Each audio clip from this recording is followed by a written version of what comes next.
The elevator cable snapped at 3:47 p.m. on a Tuesday, and in the 13 seconds it took for the emergency brakes to scream into position, Ryan Carter's entire understanding of right and wrong shattered alongside the fluorescent panel above his head. Trapped in darkness with a woman whose net worth could buy his daughter's future 1,000 times over, he heard 5 words that would destroy everything he'd worked for. "They're stealing from everyone, Ryan." Elena Valle's voice cracked, not with fear of the fall, but with the weight of a truth she'd been carrying alone. The richest woman in the building wasn't afraid of dying. She was afraid no one would stop them. Before we dive into Ryan's story, a single father, a failing audit, and a conspiracy that would cost him everything he couldn't afford to lose, hit that like button and drop a comment with your city so I can see how far this story travels. Now let's begin. Ryan Carter's daughter turned 7 on a Wednesday, and he celebrated by maxing out his last credit card on a grocery store cake with pink frosting that tasted like chemicals and hope. He sang to her in their apartment, the one with water stains spreading across the ceiling like a slow-motion map of his failures, and watched her blow out candles that cost 49 cents for a pack of 12. She made a wish. He didn't ask what it was. He was terrified she'd wished for something he couldn't give her. "Daddy, why are you crying?" Mia asked, frosting on her upper lip. "I'm not crying, baby. I've got allergies." "You always say that." She wasn't wrong. Ryan had been allergic to his own life for about 3 years now, ever since his ex-wife walked out with a yoga instructor named Brandon and left him with full custody, empty savings, and a reputation in their small town as the guy who couldn't keep his family together. People stopped hiring him for freelance accounting work. Said he seemed distracted. Said they needed someone more stable. As if watching your marriage collapse in real time while trying to balance someone else's books was a character flaw instead of just being human. The contract offer from Vail Industries came through his email at 11:34 p.m. on a Sunday, which should have been his first warning sign. Nobody sends legitimate job offers that late unless they're desperate or shady. The subject line read, "Financial audit position, immediate start, competitive compensation." Ryan read it twice, checked the sender domain, Googled the company, then read it again. Vail Industries, one of the largest private equity firms on the East Coast. The CEO was Elena Vail, some kind of corporate prodigy who'd inherited her father's business at 25 and somehow turned it into an empire by 30. The kind of woman who showed up in Forbes with perfect hair and shark eyes, standing in front of floor-to-ceiling windows like she owned the skyline itself. The salary they offered was more than Ryan had made in the last 18 months combined. He accepted before he could talk himself out of it. His first day at Vail Industries, Ryan wore a suit he'd bought at a consignment shop that smelled faintly of mothballs and someone else's ambition. The building was all glass and steel, the kind of place where even the air felt expensive. Security made him wait in the lobby for 20 minutes while they verified his credentials, processed his temporary badge, and scanned him with handheld metal detectors like he might be smuggling weapons instead of anxiety and a desperate need to not screw this up. The HR director who gave him his orientation was a woman named Paula with a smile that never reached her eyes and a handshake that felt like touching a mannequin. She walked him through compliance policies, non-disclosure agreements, and about 47 different ways he could get fired for breathing wrong. She kept calling the company a family, which Ryan found darkly hilarious given that his actual family had fallen apart, and this place was the only thing keeping him and Mia from falling through the cracks entirely. "You'll be working primarily with department financial records," Paula said, clicking through a slideshow that could have been designed to induce sleep. "Your access will be limited to level 3 clearance initially. If your work is satisfactory, that may expand." "What am I auditing specifically?" Paula's smile tightened. "Mr. Carter, you'll receive your assignments through the portal. Everything you need to know will be provided on a need-to-know basis." "Right, need to know. Got it." She didn't like his tone. He could tell by the way her fingers paused on the keyboard, hovering like she was deciding whether to make a note in his file. She didn't. Instead, she stood, smoothed her skirt, and told him his workspace was on the 14th floor, East Wing, Desk 42. Desk 42 turns out to be a cube in a row of identical cubes, all occupied by people who looked like they'd been slowly drained of joy through some kind of corporate osmosis. Nobody spoke. Everyone typed. The fluorescent lights hummed at a frequency that made Ryan's molars ache. He logged into the system using the credentials Paula had given him and started pulling files. The first thing he noticed was how clean everything was. Not clean like organized, clean like scrubbed. Financial records from the last 3 years showed perfect compliance, perfect returns, perfect allocations. Every number lined up, every account balanced. Every transaction had 3 layers of documentation. Ryan had been auditing books since he was 22, and he'd never seen anything this perfect. Perfect was a red flag.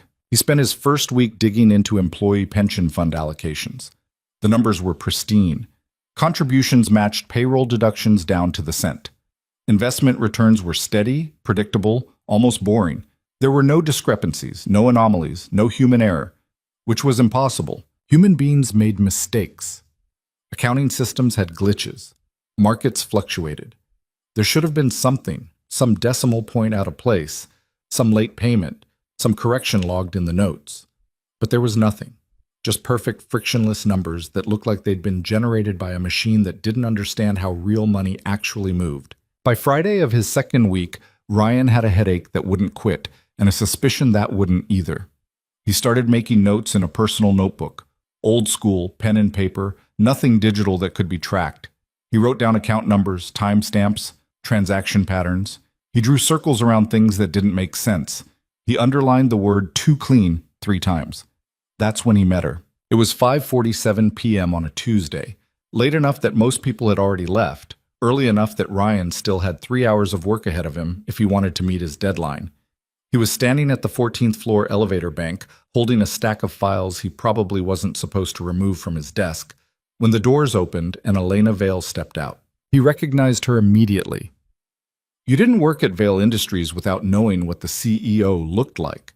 But seeing her in person was different than seeing her in Forbes. She was shorter than he expected, maybe 5'6" in heels that probably cost more than his rent.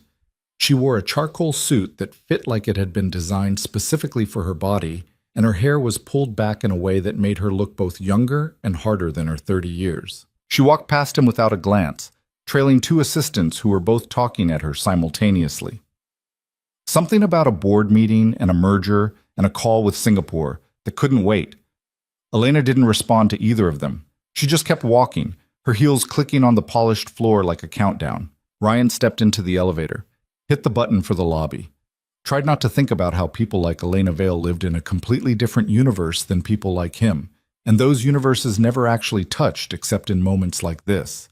Brief, anonymous, meaningless. The elevator descended 2 floors, then the lights flickered. Then everything stopped. The elevator lurched once, hard enough to make Ryan stumble into the wall. The files he was holding scattered across the floor. The overhead lights went out, replaced by a dim emergency backup that cast everything in sickly yellow. And then nothing. No movement. No sound except for his own breathing and the faint mechanical hum of the building around them. Ryan waited for the doors to open. They didn't. He pressed the emergency call button. A crackling voice came through the speaker. We're aware of the situation. Maintenance is on the way. Please remain calm. How long? They're assessing the issue now, sir. The connection cut off. Ryan looked down at the files scattered around his feet and tried to calculate exactly how screwed he was for removing confidential documents from his workspace. Then he heard something that made him forget about the files entirely. A voice. Quiet. Shaking. Are we falling? Ryan turned. Elena Vale was standing in the corner of the elevator, both hands pressed flat against the wall, her face drained of color. For a second, he didn't process what he was seeing. This was the woman who'd been on the cover of Fortune magazine with the headline, "The Ice Queen of Private Equity." The woman who'd reportedly fired 3 executives in one meeting without raising her voice. The woman who negotiated billion-dollar deals before breakfast. And she looked absolutely terrified. We're not falling, Ryan said, keeping his voice steady. The emergency brakes caught us. We're safe. Are you sure? Yeah, I'm sure. She didn't move. Didn't take her hands off the wall. Her breathing was too fast, too shallow. Ryan had seen panic attacks before. His ex-wife used to have them during arguments, back when they still fought instead of just existing in separate rooms. Hey, he said, taking a step closer but not too close. Look at me. Elena's eyes snapped to his face. They were gray, sharp, but also swimming with something that looked a lot like fear trying to drown itself. "We're okay," Ryan said. "The elevator's stuck, but we're not in danger. They'll get us out. Might take a little while, but they'll get us out." "How do you know?" "Because this is a brand new building with state-of-the-art safety systems, and if we died in here, the lawsuits would cost Vale Industries more than it's worth." She let out a sound that might have been a laugh or might have been something breaking. "You work here?" "Yeah." "What department?" "I'm a contractor. Financial audit." Something changed in her face. The fear didn't disappear, but it got shoved behind something else, something calculating. She looked at him the way people look at slot machines when they're deciding whether to pull the lever. "What's your name?" "Ryan Carter. Ryan Carter." She repeated it like she was testing how it felt. Then she slid down the wall until she was sitting on the floor of the elevator, her expensive suit crumpling around her like it didn't matter. "I'm Elena." "I know." "Right. Of course you do." She closed her eyes, took a breath, opened them again. "Ryan Carter, who audits financial records. Do you know what you're looking at?" The question caught him off guard. "I'm sorry?" "The files, the pension funds, the investment allocations. Do you know what you're looking at?" Ryan felt something cold settle in his stomach. "I'm looking at documentation." "No." Elena's voice was quiet but sharp, like a scalpel. "You're looking at a lie. A very expensive, very carefully constructed lie that's been running for at least 3 years, maybe longer." Ryan didn't move, didn't speak, just waited. Elena pulled her knees up to her chest, a gesture so at odds with her CEO persona that it made her look like a different person entirely. "Someone inside my company is stealing from the pension funds. They've built a ghost system underneath the real one. Fake investments, shell corporations, redirected payments, and they've made it look so clean, so perfect, that nobody's noticed. Nobody except me. If you know about it, why haven't you stopped it?" "Because I don't know who." She looked up at him, and for the first time Ryan saw something other than fear or calculation in her eyes. He saw exhaustion. "I've been trying to trace it for 6 months. Every time I get close, the trail disappears. Every person I trust turns out to be involved, or they get reassigned, or they quit. I'm surrounded by people who are either corrupt or incompetent, and I can't tell which is which." "Why are you telling me this?" "Because you're an outsider. You don't owe anyone here loyalty. You don't have history with the executives or stakes in the company beyond your contract." She paused. "And because you're stuck in an elevator with me, and I'm tired of carrying this alone." Ryan sat down on the floor across from her, his back against the opposite wall. The files he'd been carrying were scattered between them, like evidence at a crime scene. "You could have hired external investigators, forensic accountants, the FBI. I could have. And whoever's doing this would bury the evidence before anyone got close. They have access to everything. They know the systems. They've had years to prepare for this." Elena's hands were shaking. She pressed them flat against her thighs to stop it. "I need someone who's already inside, someone they don't see coming. That's not my job." "No. Your job is to audit financial records and look for discrepancies. I'm telling you there are discrepancies, big ones, the kind that destroy lives." "Why should I believe you?" It was a fair question, and they both knew it. Elena could be lying, could be testing him, could be running some elaborate corporate game that Ryan didn't understand. But when she looked at him, there was something in her expression that cut through all the possibilities and landed on something uncomfortably real. "Because if I'm lying," she said quietly, "then I just confessed to corporate fraud to a stranger in a broken elevator, which would make me the stupidest CEO in the history of American business. And I'm a lot of things, Ryan Carter, but I'm not stupid." The elevator gave a small lurch. Both of them tensed. But nothing happened. Just the building settling around them, groaning like something old and tired. "How much are they stealing?" Ryan asked. "I don't know exactly, but based on what I've been able to piece together, somewhere between 20 and 40 million over 3 years. Ryan felt the number like a punch. That's enough to destroy the retirement security of every non-executive employee in this company. "Yeah." Elena's voice went flat. "People who've worked here for decades. People who trusted their pensions to be safe. People who have families and mortgages and futures that depend on that money actually being there when they retire." people like him, people like Mia.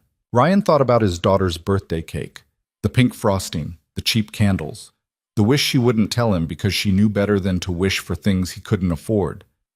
If I look into this, he said slowly, and I find what you're talking about, what happens?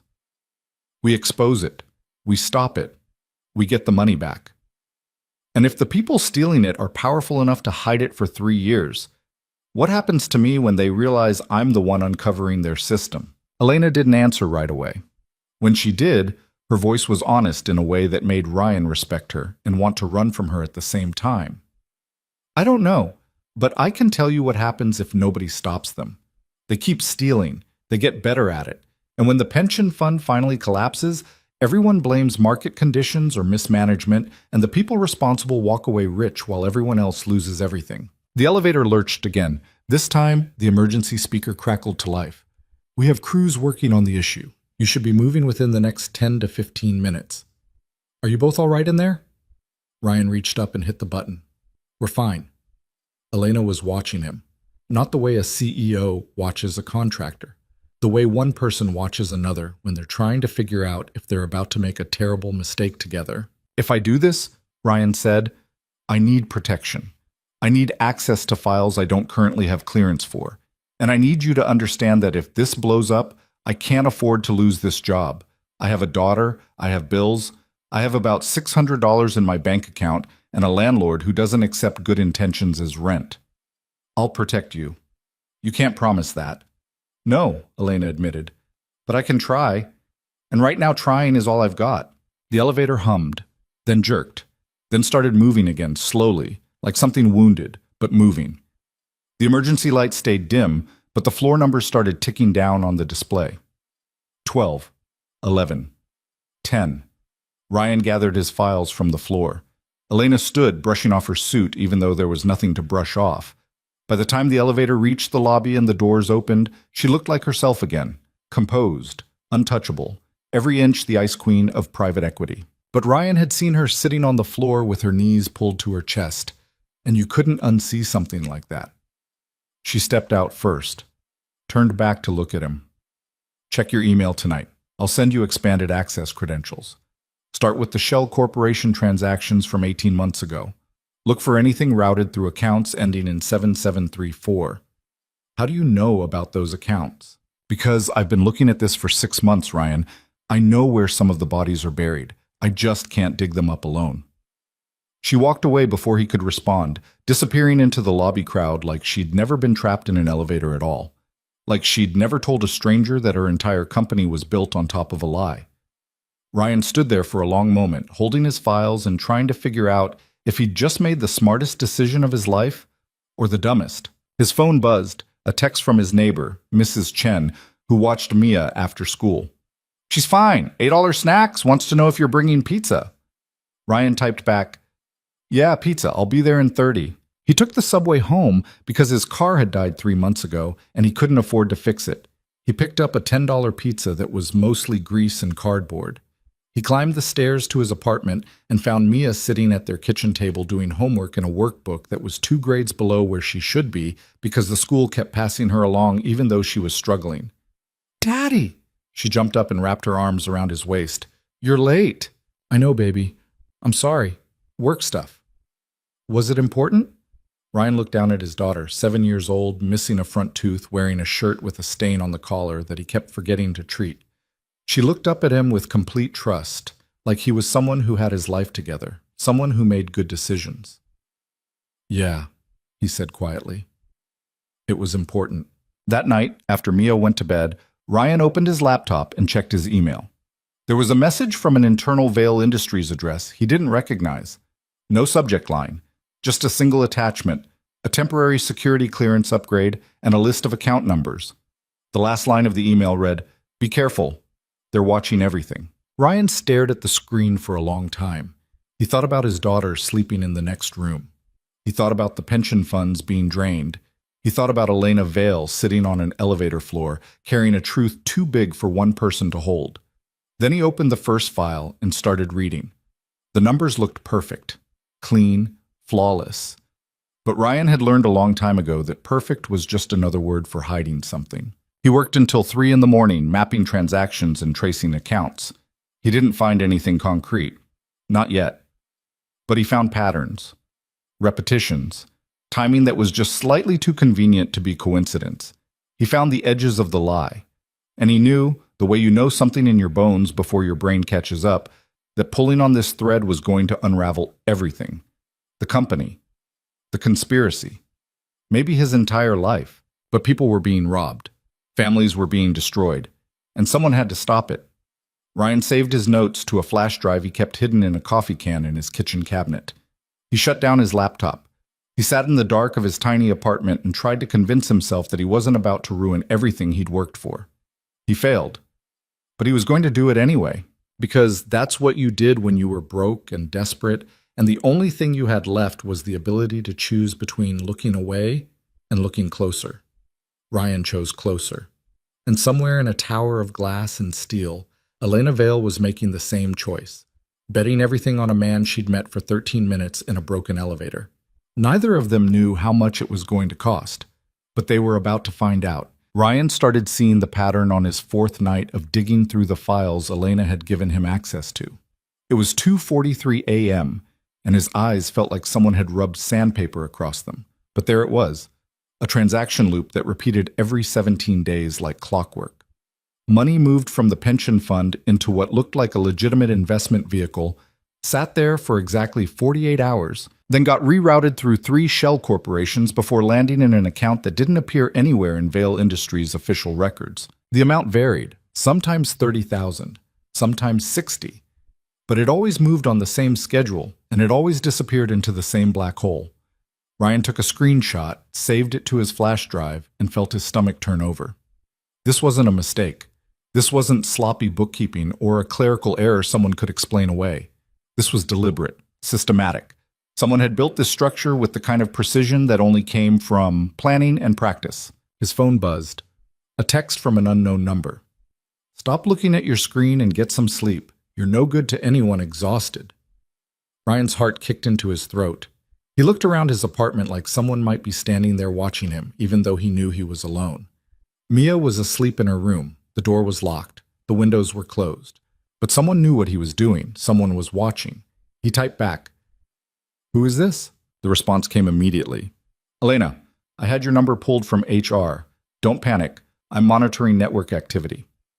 When someone accesses the files I flagged, I get an alert. You've been logged in for 6 hours straight." Ryan exhaled. "You could have led with that instead of sounding like a stalker." "Where's the fun in that? Seriously, though, sleep. This is going to get worse before it gets better, and you need to be sharp." He wanted to argue, wanted to tell her he was fine, that he could handle it, that he'd pulled all-nighters before. But the truth was, his hands were shaking, and he'd read the same column of numbers 4 times without processing any of them. "Okay," he typed. "Tomorrow night, same time." "Ryan." "What?" "Be careful who you talk to at the office. Don't tell anyone what you're looking at. Not your cube neighbors, not your friends, nobody. The people doing this are inside the building. They're watching for anyone who gets too curious." Ryan looked at the screenshot on his screen, the evidence of millions being stolen from people who couldn't afford to lose it, and felt the weight of what he'd agreed to settle onto his shoulders like something physical. "Got it," he typed. He shut down his laptop, pulled the flash drive, and hid it back in the coffee can. Then he stood in his kitchen in the dark and tried to convince himself he wasn't in over his head. He failed at that too. The next morning at Vale Industries, Ryan noticed things he hadn't noticed before. The way people moved through the office wasn't random. There were patterns. Certain executives only talked to certain people. Certain departments stayed physically separated, even when there was no reason for it. And every time Ryan pulled up a file from Elena's list, he felt eyes on him, even though nobody was looking directly at him. Paranoia, probably. Or maybe just the reality of working in a place where trust was currency, and he had none. Around 10 a.m., a man Ryan didn't recognize stopped at his cube. Mid-40s, expensive suit, smile that looked like it had been practiced in front of a mirror until it seemed almost human. "Ryan Carter?" Ryan looked up from his monitor. "Yeah?" "Martin Cross, VP of Internal Operations." He extended a hand. Ryan shook it, noting the Rolex that probably cost more than Ryan's entire annual salary. Just wanted to check in, see how you're settling into the audit work. It's fine, going well. Good, good, that's what we like to hear. Martin's smile didn't move.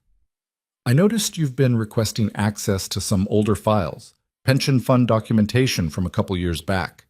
Just curious what you're working on. Sometimes the database gets confusing for new contractors. Every instinct Ryan had learned from years of reading people told him to be very careful right now. Just doing my due diligence, making sure I understand the full history before I file my compliance reports. Very thorough, I appreciate that. Martin leaned against the cube wall like they were old friends having a casual conversation. Though I should mention, some of those older files have already been audited. Might save you some time to focus on current records instead. I'll keep that in mind. Please do. We're all about efficiency here. Martin pushed off the wall, gave Ryan a friendly pat on the shoulder that felt like a warning. If you need anything, my door's always open. We take care of our people at Vale Industries. He walked away before Ryan could respond. Ryan waited until Martin was out of sight, then pulled out his phone and texted Elena. VP of Internal Operations just came by to ask why I'm looking at old pension files. Told me they've already been audited. Her response came fast. Martin Cross. He's one of them. Not the top, but definitely involved. Be very careful around him. Little late for that warning. Did you tell him anything? No, just that I was being thorough. Good. Keep being thorough. But from now on, do your deep research off-site. Use the office for surface-level work that won't raise flags. I'll get you remote access tonight. Ryan shoved his phone back in his pocket and tried to look like a man doing normal, boring audit work instead of a man who'd just been threatened by a VP in a $2,000 suit. The rest of the day crawled by.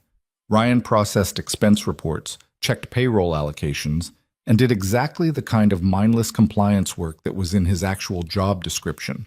Every time someone walked past his cube, he minimized his screen even though there was nothing suspicious on it. Every time his phone buzzed, his heart rate spiked.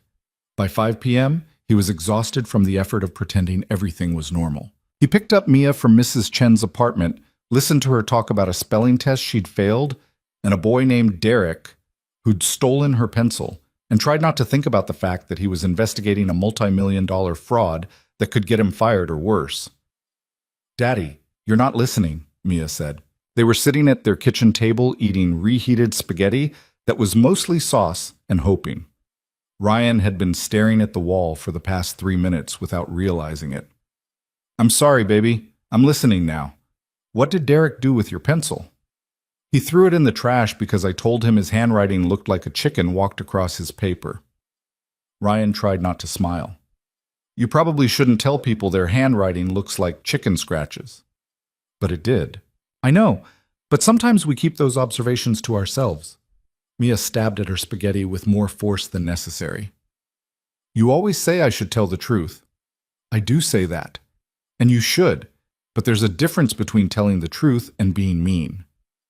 I wasn't being mean. I was being accurate. Ryan looked at his daughter, 7 years old, and already developing the kind of brutal honesty that was going to make her life harder than it needed to be, and felt a surge of love mixed with worry that nearly choked him. Listen, he said, reaching across the table to take her hand. The world is going to tell you a lot of things. It's going to tell you to be nice instead of honest, to go along instead of speaking up. And most of the time, people say that because it makes their lives easier, not yours. But here's the thing, Mia. You can be honest and kind at the same time. You can tell the truth without making people feel small. How? By thinking about why you're saying something. If you're saying it to help someone, that's different than saying it to hurt them. Derek's handwriting doesn't affect you. But if you saw him struggling and you wanted to help, you could offer to show him how you practice your letters. See the difference?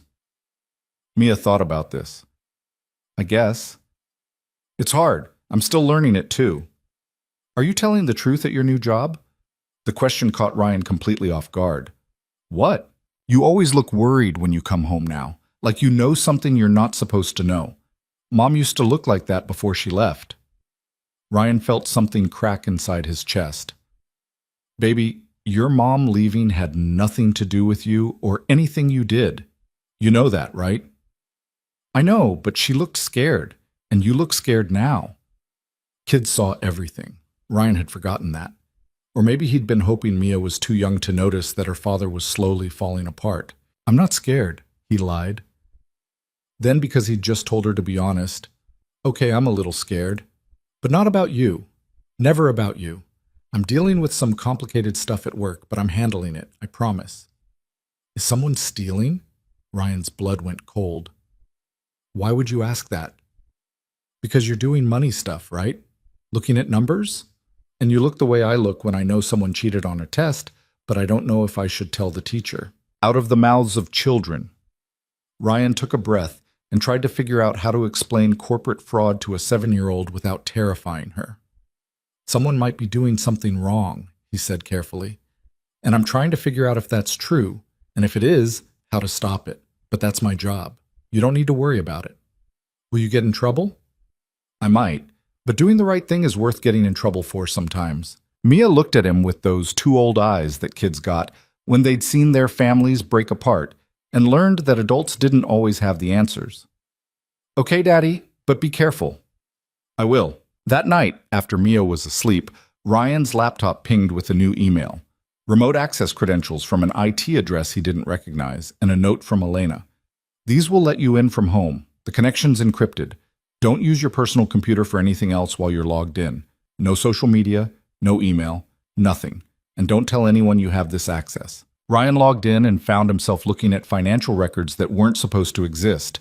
These weren't the clean, perfect files he'd seen in the office. These were raw transaction logs, the kind of data that lived underneath the official reports, showing every keystroke and timestamp and routing number before someone cleaned it up for presentation. And buried in those logs were ghosts, transactions that appeared in the raw data but never made it to the final reports. Accounts that showed activity but had been scrubbed from the official ledgers.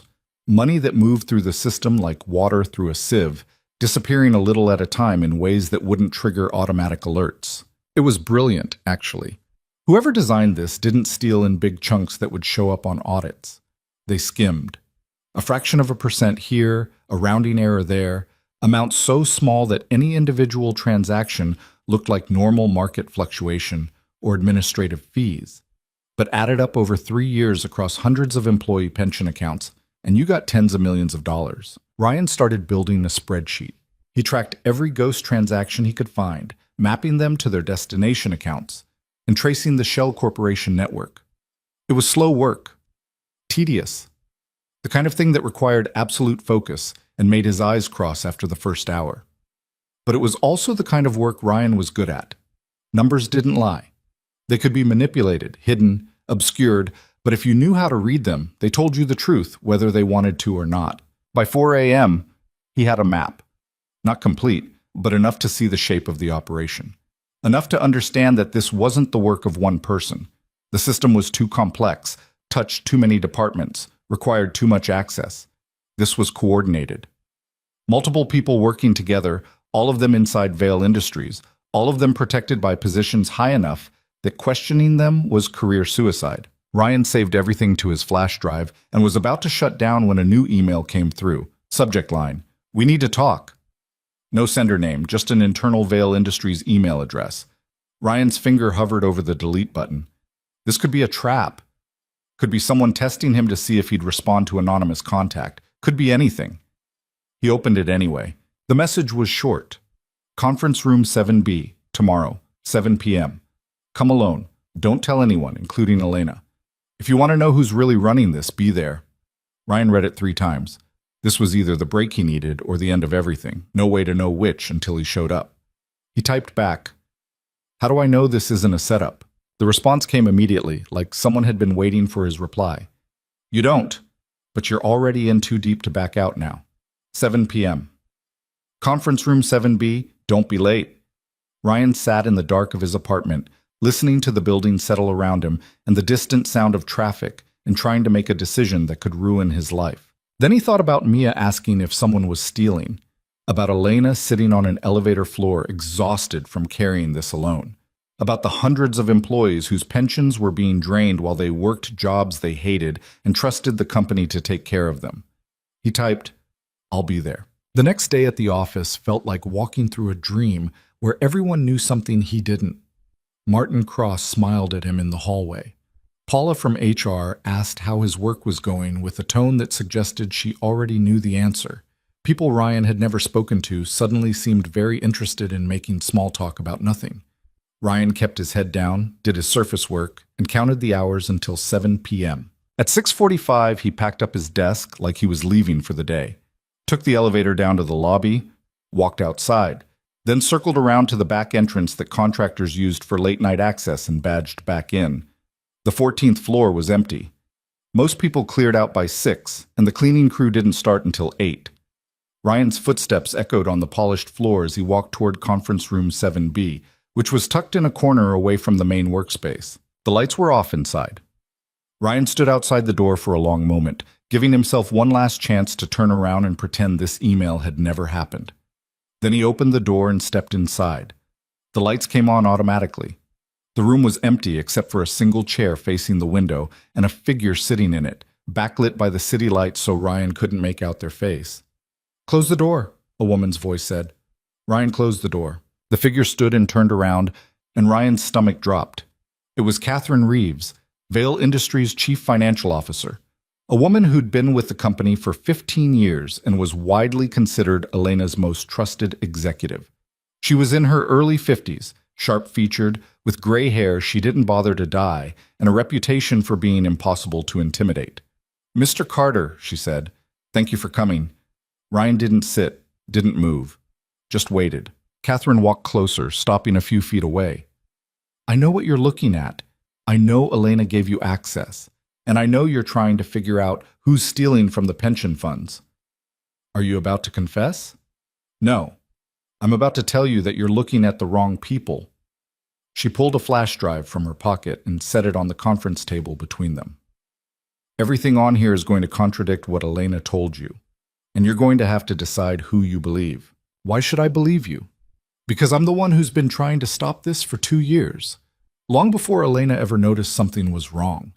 Catherine's voice was tired, not defensive, just exhausted. "Elena thinks I'm part of it because the paper trail leads to my department. She's wrong, but the people who are actually doing this made very sure it would look like me." Ryan looked at the flash drive. "What's on it?" "Proof that the theft started before I became CFO. Emails from executives above my pay grade ordering specific transaction structures, account access logs showing when and how the Go system was built, and communications between Martin Cross, 2 board members, and someone Elena trusts absolutely, coordinating the whole operation." "Who does Elena trust?" Catherine met his eyes. "Her head of security, David Marsh. He's been with her since she took over the company. She thinks he's loyal. He's not. He's the one feeding information to Cross about who's investigating what. He's the one who made sure I'd take the fall if anyone ever found the missing money." Ryan felt like the ground had shifted underneath him. "You're telling me Elena's been getting manipulated by her own head of security? I'm telling you that David Marsh is very good at his job, and his job isn't protecting Elena. It's protecting the people who are robbing her company blind." Catherine picked up the flash drive and held it out to Ryan. "Look at the evidence. Check the dates, the signatures, the metadata, then decide if I'm lying." Ryan took the drive. It felt heavier than it should. "Why give this to me? Why not go to Elena yourself?" "Because she won't believe me. She's convinced I'm the enemy. But you're an outsider. You don't have history here. If you bring her proof, she might actually look at it." Catherine moved toward the door, then stopped. "One more thing. Whatever you do, don't tell David Marsh you have this. Don't tell him what you're investigating. Don't even let him know you're suspicious. Because the moment he realizes you're a threat, you'll disappear just like the last auditor who got too close." "What happened to the last auditor?" "He quit suddenly. Took a job in another state. Left in the middle of the night without telling anyone." Catherine opened the door. "His name was Jason Torres. You should ask Elena what happened to him. Ask her if she knows where he is now. Ask her if she's even tried to find out." She left before Ryan could respond, disappearing into the empty hallway and leaving him alone in a conference room with 2 flash drives and no idea who was telling the truth. Ryan sat down in the chair Catherine had been sitting in and tried to think. Elena had seemed genuine in the elevator, scared, desperate. But Catherine had seemed genuine too, tired and frustrated and too exhausted to lie. Someone was playing him. Maybe both of them were. He pulled out his phone and typed a message to Elena. "Who's Jason Torres?" The response took 3 minutes, which was longer than usual. "Where did you hear that name?" "Answer the question." Another pause, then, "He was a financial analyst. He worked here 2 years ago. He left for another job." "Did he? What are you implying?" Ryan looked at the flash drive in his hand. "I'm implying that I just had a very interesting conversation with someone who says you're being lied to by the people closest to you. And I need to know if you've been straight with me or if I'm just another piece in someone else's game." His phone rang. Elena's name on the screen. Ryan answered. "Where are you?" Her voice was tight. "Conference room 7B. "Who told you to go there?" "I got an anonymous email." Elena swore. "Get out of there. Right now. Don't take the elevator. Use the stairs. Go straight to your car and drive home." "Why?" "Because if someone lured you there, they're watching to see who you meet with. And if they see us talking right now, they'll know we're working together. Move. Now." Ryan stood up and headed for the door. "Talk to me about Jason Torres." "Not on the phone." "Then when?" "Tomorrow. There's a coffee shop 3 blocks from your apartment. Bennett's. Meet me there at noon. Come alone." She hung up. Ryan took the stairs down 14 flights, his heart hammering the entire way. Every shadow looked like someone waiting to grab him. Every echo sounded like footsteps following. He made it to his car without incident, locked the doors, and sat there for a full minute trying to calm down before he trusted himself to drive. His phone buzzed, a text from an unknown number. "Good instincts. But you should know that Elena's scared of the wrong people. Check the drive Catherine gave you. Then decide if you want to keep trusting a woman who's been lying to you from the start." Ryan stared at the message, erased it, started his car, and drove home through streets that felt darker than they should have. When he got to his apartment, Mia was already asleep and Mrs. Chen was watching a game show with the volume turned down low. "Late night," she said, not quite a question. "Work stuff." "You look terrible." "Thanks, Mrs. Chen. That's exactly what I needed to hear." She stood and gathered her knitting. "I mean, you look scared, like something's chasing you. Whatever it is, be careful. Men with families can't afford to be heroes." "I'm not trying to be a hero." "Then what are you trying to be?" Ryan didn't have an answer for that. After she left, he sat at his kitchen table and plugged Catherine's flash drive into his laptop. The files opened slowly, heavy with data. Emails, transaction logs, access records, everything stamped with dates and metadata that would be almost impossible to fake. And it told a story that contradicted everything Elena had said. According to these files, the pension fund theft had started 4 years ago, not 3. It had been authorized by a former VP who'd since retired. And it had been actively covered up by David Marsh, Elena's head of security, who'd built the Ghost system specifically to hide the missing money from internal audits. There were emails from Marsh to Martin Cross, communications about protecting company assets and managing exposure, notes about the Torres situation and how they'd handled it. Ryan's hands were shaking by the time he finished reading. Either Catherine was an incredible liar who'd fabricated hundreds of documents, or Elena had been feeding him a version of the truth that conveniently left out major pieces. He closed the laptop and sat in the dark and thought about his daughter sleeping in the next room, about the promise he'd made to be careful, about the fact that he was now caught between 2 powerful people who both claimed to be victims and both pointed fingers at everyone else. Tomorrow he'd meet Elena at the coffee shop. Tomorrow he'd ask her about Jason Torres and David Marsh, and why her version of events didn't match the timeline in Catherine's files. Tomorrow he'd try to figure out who was lying. But tonight, Ryan sat alone in his apartment and admitted something he'd been avoiding since the elevator had stopped. He had no idea what the truth was anymore. And the deeper he dug, the less sure he became that finding it wouldn't destroy everything he'd been trying to protect. Ryan didn't sleep. He lay in bed staring at the ceiling and listening to the building creak around him, thinking about 2 flash drives hidden in a coffee can and a meeting that could either give him answers or bury him completely. At 5:30 a.m., he gave up pretending, got up, and made coffee that tasted like dirt and regret. Mia found him at the kitchen table an hour later, surrounded by printed spreadsheets he'd been comparing against the files from both Elena and Catherine. "You didn't sleep again," she said, climbing into the chair across from him. "How can you tell?" "Your eyes look scary." Ryan rubbed his face. "Scary how?" Like when cartoons show someone who stayed up too late and they have those dark circle things. She demonstrated by drawing circles under her own eyes with her fingers. Except yours are real. I'll work on that. Are you still doing the truth thing? The one that makes you look worried? Ryan looked at his daughter and wondered what kind of father brought this kind of stress into their home. What kind of man dragged a 7-year-old into worrying about whether her dad was going to be okay? Yeah, he said. Still doing the truth thing. Is it working? I don't know yet, baby. Mia reached across the table and patted his hand with the kind of serious concern that kids shouldn't have to learn that young. It's okay if it's hard, Daddy.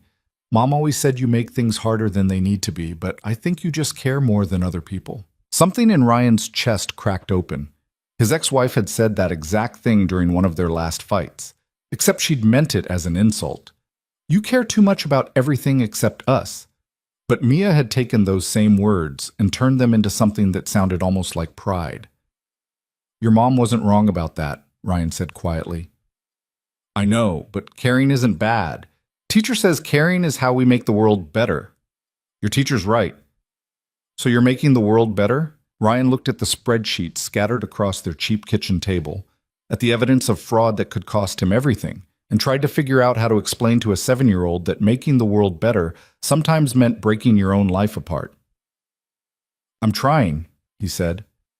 That's all any of us can do. At 11:30, Ryan dropped Mia at Mrs. Chen's and drove to Bennett's coffee shop, a place that looked like it had been decorated sometime in the 1970s and never updated. Cracked vinyl booths, a coffee machine that wheezed when it worked, and a waitress who looked like she'd stopped caring about customer service around the same time the decor had stopped being modern. Elena was already there, sitting in a back booth with her hands wrapped around a mug she hadn't touched. She looked different in daylight, smaller somehow, more human. She wore jeans and a plain sweater instead of her usual armor of expensive suits, and her hair was down, which made her look younger and more tired at the same time. Ryan slid into the booth across from her. You're early, she said. So are you. I've been here since 11. Couldn't sit still. She finally looked up at him, and Ryan saw the same thing he'd seen in the elevator, exhaustion that went bone deep. You asked about Jason Torres. Catherine Reeves told me to ask you about him. Elena's jaw tightened. You met with Catherine. She sent me an anonymous email, asked me to meet her in conference room 7B. She gave me files that say you've been lying to me about who's behind the theft. And you believed her? I don't know what I believe. That's why I'm here. Ryan leaned forward. Tell me about Jason Torres. Tell me the truth, Elena, because right now I've got 2 people claiming they're the victim and both of them pointing fingers at everyone else, and I'm the idiot in the middle trying to figure out who's actually stealing from people who can't afford to lose anything. Elena was quiet for a long moment. When she spoke, her voice was careful, controlled. Jason Torres was a financial analyst, sharp, good at his job. He noticed the same irregularities you noticed. Started asking questions, started digging into files he wasn't supposed to access. Like me. Like you. Except Jason went to the wrong person with what he found. He went to David Marsh. Ryan felt his stomach tighten. Your head of security. My head of security, who I've known for 8 years, who I trusted completely. Elena's hands were shaking around her mug. David told me Jason was making accusations he couldn't prove. Said Jason was becoming erratic, paranoid, talking about conspiracies. A week later, Jason quit, took a job in Seattle. Didn't even give 2 weeks' notice, just packed up and left. Did you talk to him before he left? I tried. He wouldn't take my calls, wouldn't respond to emails. David said Jason had a breakdown, said it was better to let him go quietly rather than force him into some kind of confrontation that would damage his career. And you believed that? Elena's eyes flashed. Yes, I believed it, because at the time I had no reason not to. David had been protecting me and this company since before my father died. He'd never given me a reason to doubt him. Until now, until I saw the files Catherine gave you. Elena pulled out her phone and turned it so Ryan could see the screen. It showed an email chain, communications between David Marsh and Martin Cross about the Torres problem and how they needed to motivate him to relocate before he compromised the structure. Ryan read it twice. Where did you get this? I've been monitoring David's communications for the past month, ever since I started suspecting he might be involved. These emails are from 2 years ago. They're talking about paying Jason to leave, threatening his career if he didn't, making sure he understood that whatever he thought he'd found, nobody would believe him if he tried to expose it. So, Catherine was telling the truth. David is part of this. David is running this. He's been using his position to control information, eliminate threats, and protect the people actually stealing the money. Elena's voice cracked. He's been lying to me for years. Every time I asked him to investigate something, every time I trusted him to protect this company, he was feeding information to the people robbing it. Ryan sat back in the booth and tried to process what this meant. Catherine said the theft started 4 years ago, before you even suspected anything. It did. David built the Go system when he was brought in as head of security. He had access to everything: IT infrastructure, financial databases, personnel records. He knew exactly how to hide what was happening and who to recruit to help him do it. Martin Cross. Martin and at least 3 others, maybe more. I don't have all the names yet. Elena finally picked up her coffee and took a sip like she needed something to do with her hands. Catherine figured it out about 18 months ago. She came to me with concerns about transaction irregularities in her department. I asked David to look into it. He told me Catherine was trying to cover up her own mistakes by creating a false conspiracy. I believed him. Why? Because I'm an idiot who trusted the wrong person. The words came out bitter and raw. Because David knew exactly how to manipulate me. He knew I was young when I took over this company. Knew I was scared of making mistakes. Knew I needed someone I could rely on to tell me the truth. So he became that person, and then he used that trust to destroy everything my father built. Ryan thought about the files on both flash drives. The timeline that showed David Marsh building the theft infrastructure years before Elena had any idea it existed. The emails showing him coordinating with executives to skim millions from pension funds while employees trusted their retirement money was safe. Catherine tried to tell you, Ryan said, and you didn't believe her. I know. Elena's voice was barely above a whisper. I know I failed her. I know I chose the wrong person to trust. And I know that by the time I figured out what was really happening, Catherine had stopped trying to convince me and started trying to protect herself instead. Is she clean? Based on everything I've found? Yes. She's been trying to stop this for almost 2 years. She's been building her own evidence file, documenting everything, trying to find someone who would listen. And I shut her down every time because David told me she was the problem. The waitress appeared with a pot of burnt-smelling coffee. Both of them waved her away. So what now? Ryan asked. You've got evidence that David's dirty. You know who he's working with. Why haven't you gone to the police, the FBI, anyone? Because I need absolute proof. The kind that can't be dismissed or explained away. David has spent years building plausible deniability into the system. If I go to the authorities with what I have now, he'll claim the evidence was fabricated. He'll say I'm trying to cover up my own incompetence by blaming him. And he's got enough allies inside the company that they'll back him up. What about Catherine's files? They help, but they're not enough. We need a smoking gun, something that directly connects David to the theft in a way he can't deny. Transaction records with his authorization. Communications where he explicitly discusses the fraud. Something irrefutable. Ryan pulled the flash drive Catherine had given him from his pocket and set it on the table between them. She gave me this. Said it has emails from executives ordering the transaction structures, account access logs showing when the Go system was built, communications between David, Martin, and board members. Elena stared at the drive like it might explode. Have you looked at everything on it? Most of it. Enough to know that if it's real, David's been running this from the start. If it's real. You think Catherine fabricated it? I think Catherine is smart enough to fabricate anything if it meant protecting herself. Elena reached for the drive, but didn't pick it up. But I also think she's been telling the truth this whole time, and I was too stupid to listen. You weren't stupid. You were lied to by someone you trusted. That's the same thing. Ryan thought about his ex-wife, about how she'd lied for months about being happy while she planned her exit strategy, about how he'd believed her because he'd wanted to believe her, because acknowledging the truth would have meant admitting his marriage was dying and he couldn't stop it. No, he said. It's not the same thing. Trusting someone isn't stupid. It's human. What matters is what you do after you realize they've been lying. Elena picked up the flash drive and turned it over in her hands. I need to verify what's on here.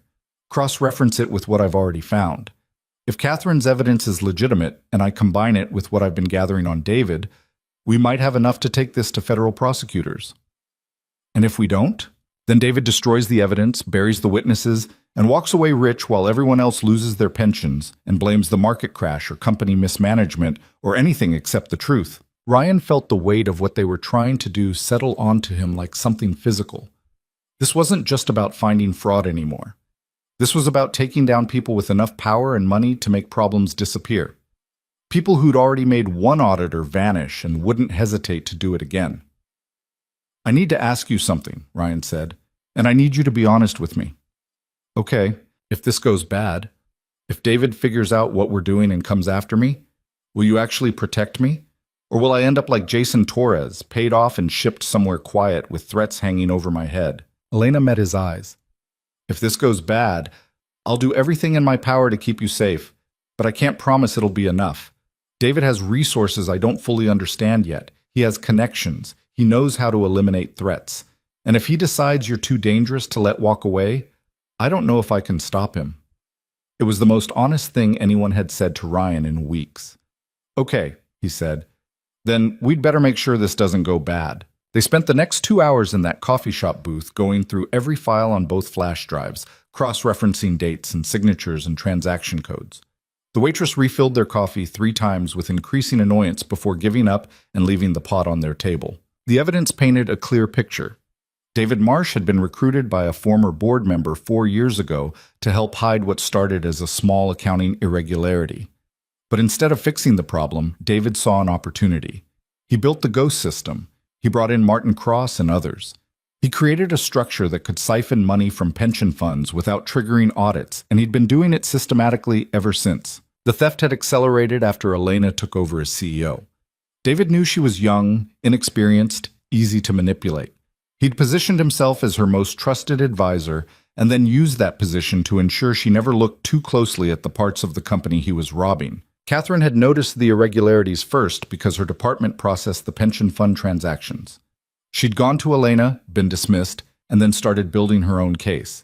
She'd been documenting everything, waiting for someone who would actually listen. And Jason Torres had been the warning shot. When he got too close, David had removed him, not violently, not dramatically, just efficiently. A job offer in another city. Some money to smooth the transition. Some quiet threats about what would happen if he tried to blow the whistle from Seattle. Jason had taken the deal because he had a family, and a mortgage, and a life he didn't want to lose. Just like Ryan. We need more than documents, Elena said, staring at the spreadsheet Ryan had built mapping the theft network. We need testimony. Someone who was actually involved who's willing to talk. You think any of them will flip? Martin Cross might. He's a coward.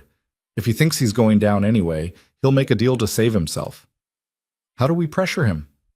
Elena was quiet for a moment. Then she pulled out her phone and made a call. Catherine, she said when the line connected. It's Elena. We need to talk. In person. Today. A pause. Yes, I've seen the files. Yes, I believe you. And yes, I'm sorry I didn't listen 2 years ago. Another pause. Bennett's coffee shop, 3 blocks from the office. We're here now. She hung up and looked at Ryan. She's coming. 20 minutes later, Catherine Reeves walked into the coffee shop looking like she hadn't slept in a week. She slid into the booth next to Elena, keeping her eyes on Ryan like she was trying to decide if bringing him into this had been a mistake. You verified the files, Catherine said. Not a question. I did, Elena replied. You were right about everything. David's been running the theft operation from the beginning. I should have listened to you. Yeah, you should have. Catherine's voice was flat. Not angry, just exhausted. But you didn't, and now we're here. So what's the plan? We need someone to testify. Someone who is directly involved who can give prosecutors names, dates, transaction details that David can't explain away. You want Martin Cross. He's the weak link. He's been with the company long enough to know where the bodies are buried. But he's not smart enough to have built this system himself. He's a follower, and followers make deals when they get scared. Catherine nodded slowly.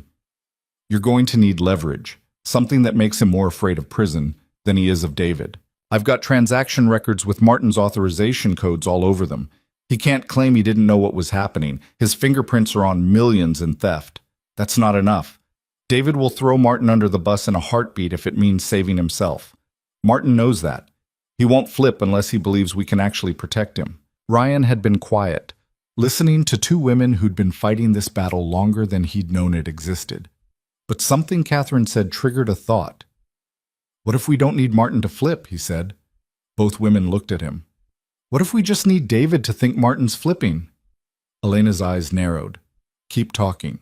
"David's been controlling information for years, right? Monitoring who talks to who. Making sure nobody compares notes. His whole operation depends on people not communicating outside the channels he controls." Ryan leaned forward. "So what happens if we make him think Martin's having unauthorized meetings with federal investigators?" "David would panic," Catherine said slowly. "He'd either cut Martin loose or try to silence him before he could talk. And either way, we'd have leverage. If David cuts him loose, Martin gets scared and actually does flip. If David tries to silence him, we document the attempt and add witness intimidation to the charges." Elena was staring at Ryan like she was seeing him for the first time. "That's actually smart. Don't sound so surprised. How do we sell it? We can't actually bring in federal investigators without proof they'd take seriously." Ryan thought about the files scattered across his kitchen table, about the map he'd built of the theft network, about 2 flash drives full of evidence that told a story prosecutors would understand. "We don't bring in real investigators," he said. "We fake it. We make Martin think he's being watched. We leave just enough evidence that David picks up on it, and then we sit back and watch them turn on each other." Catherine shook her head. "That's too risky. If David figures out we're running a con, he buries everything and we lose our chance. We're going to lose our chance anyway if we don't do something soon. How long before David realizes I've been accessing files I shouldn't have? How long before he connects the dots and figures out you and Elena are working together?" Ryan looked at both of them. "We're out of time for the safe play. We need to force this into the open before David locks everything down." Elena drummed her fingers on the table, thinking. "We'd need to be careful. Make it look organic, like Martin's getting nervous on his own and reaching out for protection." "I can help with that," Catherine said. "I still have access to internal communications. I can send Martin some carefully worded emails that suggest I know more than I should, that I'm documenting everything, that I've been talking to people outside the company. He'll run straight to David." "Exactly. And when he does, David will start watching Martin more closely, looking for signs he's breaking ranks. And once David's paranoid about Martin, we can push a little harder." Ryan pulled out his notebook and started sketching out a timeline. "How fast can you send those emails?" "Today, if you want." "Do it. Make them subtle but clear enough that Martin can't ignore them. Then we wait and see how he reacts. And if he doesn't react, then we escalate. Ryan's been doing legitimate audit work. If he suddenly finds a discrepancy in Martin's department and files an official report, Martin will panic. He'll either go to David for help or he'll try to cover his tracks. And either way, we'll know which direction he's leaning." Elena nodded slowly. "This could work. It's insane, but it could work." "It's definitely insane," Catherine agreed, "but we're past the point of sane options." They spent another hour mapping out exactly how to bait the trap. Catherine would send the emails. Ryan would continue his normal audit work, but start asking pointed questions about Martin's department. Elena would monitor communications for any signs that David was getting suspicious, and then they'd wait for someone to break. Ryan drove home that afternoon with his head spinning and his hands shaking on the steering wheel. He'd just agreed to run a con against a man who'd already made one auditor disappear. He was betting his life and his daughter's future on the hope that desperate men made stupid mistakes. Mrs. Chen took one look at him when he picked up Mia and said, "You look worse than this morning." "Thanks, that's helpful. I'm serious, Ryan. Whatever you're doing, be smart about it. That girl needs her father." "I know." "Do you? Because you look like a man who's about to do something heroic and stupid." Ryan glanced at Mia, who was showing him a drawing she'd made of what looked like either a dog or a very hairy cloud. "I'm trying to do the right thing." "The right thing and the smart thing aren't always the same." "I know that too." That night, after Mia was asleep, Ryan got an email from Catherine with the subject line "Sent." Inside was a forwarded chain showing the messages she'd sent to Martin Cross. Carefully worded concerns about transaction irregularities, questions about account authorizations, suggestions that certain activities might not withstand external scrutiny. Nothing explicitly accusatory. Nothing Martin could point to as a direct threat, but enough to make him nervous if he was guilty, which he was. Ryan's phone buzzed. A text from Elena. Catherine's emails hit Martin's inbox an hour ago. He forwarded them to David within 10 minutes. It's working. Ryan stared at that message for a long time. They'd set something in motion that couldn't be stopped now. David knew someone was asking questions. Martin knew his name was coming up in uncomfortable contexts. And somewhere in that tower of glass and steel, two guilty men were trying to figure out how to protect themselves. The question was whether they'd turn on each other or circle the wagons. Ryan would find out soon enough. He put his phone down and walked to Mia's room, standing in the doorway and watching his daughter sleep. She looked so small in her bed, surrounded by stuffed animals that had seen better days and drawings taped to the walls. She trusted him to keep her safe, to make good decisions, to be the kind of father who didn't bring danger into their home. And here he was, running a con against corporate thieves who wouldn't hesitate to destroy him if they felt threatened. "I'm sorry, baby," he whispered to the darkness. "I'm trying to do this right." Mia didn't answer, just kept sleeping, peaceful and unaware that her father had just painted a target on both their backs. Ryan went back to his laptop and pulled up the files one more time, studied the evidence, checked his work, made sure everything was documented and backed up in places David couldn't reach. Then he did something he hadn't done in years. He wrote a letter to his ex-wife. Not to send, just to write. Just to put words to the thing he'd been avoiding since the elevator had stopped and Elena had told him the truth about what was really happening at Vale Industries. The letter said, "If something happens to me, make sure Mia knows I was trying to help people. Make sure she knows that sometimes doing the right thing costs everything, and it's still worth doing. Make sure she knows I loved her more than I was afraid." He saved the letter in a folder labeled "For Mia" and hoped she'd never have to read it. Then Ryan Carter, a broke single father with $600 in his bank account and a daughter who drew pictures of hairy clouds, went to bed and tried not to think about all the ways this could go wrong. But sleep didn't come. Just the sound of the building settling, the distant traffic, and the quiet, persistent voice in his head saying he'd already gone too far to turn back now. So he might as well see it through to the end, whatever that end turned out to be. Martin Cross started making mistakes on the third day after Catherine's emails hit his inbox. Ryan noticed it first during a routine check of departmental expense reports. Martin had always been meticulous about documentation, every receipt matched, every approval properly logged, every number clean enough to pass any audit without question. But the report Ryan pulled on Thursday morning had errors, small ones, a decimal point in the wrong place, a duplicate entry that should have been caught, an authorization code that didn't match the transaction date, the kind of mistakes people made when they were distracted, when they were scared. Ryan flagged the errors in his audit notes and sent a polite email to Martin's assistant requesting clarification. Nothing accusatory, just standard procedure, the kind of thing that happened a dozen times a day in a company this size. Martin responded within 5 minutes. The email was too long, too defensive, too eager to explain away discrepancies that Ryan hadn't even questioned yet. Martin blamed the errors on a new accounting software update, on an assistant who'd been out sick, on end-of-quarter processing delays. He provided 3 times more documentation than Ryan had asked for, like he was trying to bury the question under an avalanche of proof that everything was fine. Ryan forwarded the email to Elena with a single line. "He's rattled." Her response came back, "Good. Push a little harder." So Ryan did. He sent another email, this one asking about a pension fund transaction from 6 months ago that showed up in Martin's department approval logs. The transaction was clean, nothing suspicious about it on the surface. But Ryan phrased the question in a way that suggested he was looking at a pattern, not an isolated incident. "I'm reviewing historical pension fund allocations as part of the annual compliance audit. Could you provide the supporting documentation for transaction reference 7734-MM-0847? Also, if you have time, I'd like to understand the approval process for these types of fund transfers. Just want to make sure I'm documenting everything correctly for the final report." The reference number was one of the ghost accounts Elena had flagged. The MM code was Martin's department identifier. And the phrase "final report" suggested Ryan was building towards something official. Martin didn't respond for 6 hours. When he finally did, the email was short and cold. That transaction was processed according to standard protocols. All documentation is available through the central database. If you have specific compliance concerns, please direct them through proper channels. Translation: stop asking questions. Ryan showed the email to Elena during a brief meeting in a Starbucks 4 blocks from the office. They'd stopped meeting anywhere near Vail Industries after Elena noticed David Marsh's security team doing spot checks of the building's conference rooms. "He's stonewalling," Elena said, reading Martin's response on Ryan's phone.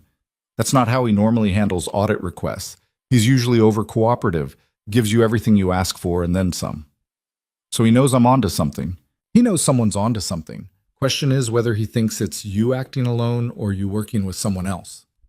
Ryan sipped his coffee, which was better than the burnt sludge at Bennett's but still tasted like anxiety. "What's David doing?" "Getting paranoid. He's increased monitoring of internal communications. Started having private meetings with Martin and 2 other executives I haven't been able to identify yet. And yesterday he asked me point blank if I'd hired any outside investigators." "What did you tell him?" "That I hadn't, which is technically true. You're an inside contractor, not an outside investigator." Elena's smile was thin. He didn't look convinced.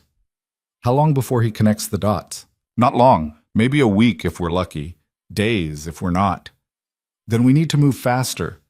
We need Martin to break before David locks everything down." Elena pulled out her own phone and showed Ryan a message she'd received that morning. It was from Catherine, forwarded from an anonymous internal source. "Martin requested an emergency meeting with legal yesterday. Asked about whistleblower protections and what kind of immunity deals prosecutors typically offer in corporate fraud cases." Ryan felt his pulse kick up. He's thinking about flipping. He's thinking about it. Doesn't mean he'll actually do it. Martin's a coward, but he's also been stealing alongside David for 4 years. That's a lot of shared guilt, a lot of mutual destruction if one of them talks. So we make him more afraid of David than he is of prosecutors. How? Ryan thought about the con they were running, about the trap they'd set, about desperate men and the stupid mistakes they made when they felt the walls closing in. "We make David think Martin's already talking," he said. Elena's eyes narrowed. "That's dangerous. If David believes Martin's actually cooperating with investigators, he'll do whatever it takes to shut him up. And whatever it takes might include things we can't protect Martin from. But if Martin knows David's coming after him, his only option is to actually flip, to get real protection from real prosecutors before David can silence him." "You're talking about using Martin as bait." "I'm talking about forcing both of them into a corner where the only way out is to turn on each other." Ryan leaned forward. "Right now, they're both trying to figure out if they can ride this out. If they can keep the lie going just a little longer, we need to make them believe the lie is already dead, that the only question left is who goes down with it." Elena was quiet for a long moment, staring at her coffee like it might have answers. When she looked up, there was something hard in her expression, something that looked like the ice queen of private equity, making a decision that would hurt people but had to be made anyway. "Okay," she said, "let's burn it down." That afternoon, Ryan filed an official audit discrepancy report flagging 3 transactions in Martin Cross's department for further review. The report was standard procedure, nothing that would normally raise alarms. But Ryan made sure to copy it to compliance, to legal, and to Elena's office. He also made sure it contained enough specific details about account numbers and approval codes that anyone reading it carefully would recognize the ghost system's fingerprints. Martin would see it. David would see it. And both of them would know that Ryan wasn't just asking random questions anymore. He was building a case. 2 hours later, Ryan's access to the internal database was revoked. The notification came through email from IT. "Your system privileges have been temporarily suspended pending a security review. Please contact your supervisor for additional information." Ryan called the IT help desk. They told him the suspension came from David Marsh's office. Standard security protocol when contractors accessed sensitive files outside their assigned scope. Standard protocol that had never been applied to Ryan before. He texted Elena. "David just cut my access. He knows." Her response, "Stay calm. This actually helps us. It makes you look like a legitimate threat. When Martin sees you've been flagged by security, he'll panic. What if David does more than cut my access? Then we move to plan B." "What's plan B?" "I'm still working on that." Ryan sat at his desk in his cube on the 14th floor and tried to look like a man who wasn't currently watching his professional life implode. His neighbors didn't look at him, but he could feel their awareness, could feel the shift in the air that happened when someone got flagged by security and everyone else suddenly remembered they had their own careers to protect. At 4:47 p.m., Martin Cross walked past Ryan's cube. Didn't stop. Didn't look. Just walked past like Ryan was invisible. Except Martin never walked through this section of the floor. His office was on 16.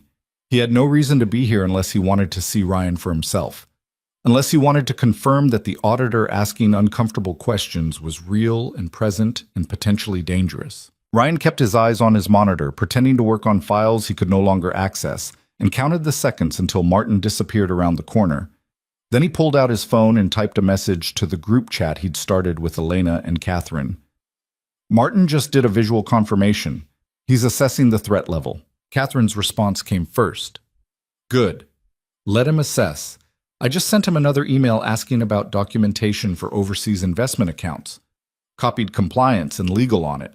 Like it's routine. He's going to lose his mind. Elena. David requested a meeting with me for tomorrow morning. Said it's urgent. About personnel security concerns. Ryan. He's going to ask you about me. Elena. I know. I'll tell him you've been doing exactly what you were hired to do. That if he has concerns about your work, he should file a formal complaint through proper channels. Catherine. That'll make him even more paranoid. He'll think you're protecting Ryan on purpose. Elena. That's the idea. Ryan stared at the group chat and felt the machinery of the trap clicking into place. They were pushing Martin and David toward each other, creating pressure that would either make one of them break or make both of them do something stupid enough to expose themselves. The question was which would happen first. That night, Ryan got home to find Mia sitting at the kitchen table with Mrs. Chen, both of them looking at him with expressions he couldn't quite read. What happened? He asked. A man came by this afternoon, Mrs. Chen said. Asked if you lived here. Asked about your daughter. Asked when you usually got home from work. Ryan's blood went cold. What did he look like? Tall. Expensive suit.